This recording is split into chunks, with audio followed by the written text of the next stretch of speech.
tapitra nanomboka ny voalohany volana janoary 2024 ny fiainam-bidy ateo amin'ny rano eny amin'ny borna fontaine ho an'ny fokotany eto Mahajanga. Raha nambara ny tompon'andraikitra avy anivon'ny commune dia ariary ny vidina rano iray litatra tao anatin'ny fotoana nanaovana ny fanetanana. Nanomboka tamin'ny voalohan'ny volana desambra io niverina ho 20 ariary ny vidina rano iray litatra eny anivon'ny borna fontaine.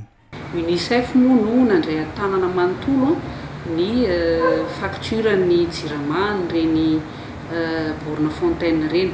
Raha miteny hoe facture-ny jirama moa tiako tenena dia hoe ny vidin'ny rano mety misy amintsika mantsy misy mampiasa jiro ka le jiro tsy ao anatin'izay fa ny rano ihany no raisin'ny UNICEF an-tanana.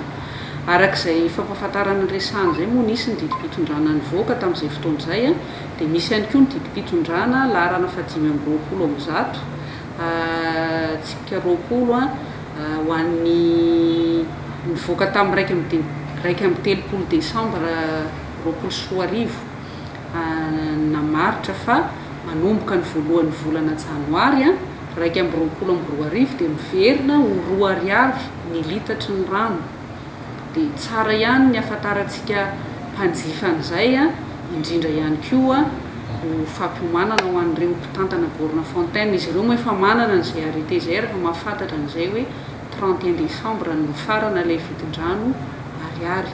Dia ny hanamafisana an'izay fampahafantarana izay dia mba tsy ho taitritsika hoe fananinana ny miakatra izay fahitantsika fa misy afisage apetaka ireny borna fontaine ireny eny amin'ny zareo izay mampahafantatra antsika an'izay hoe manomboka ny voalohan'ny volana janoary 2024 dia miverina ny vidiny mahazatra ihany ny fidianantsika ny rano eny amin'ireny borna fontaine ireny.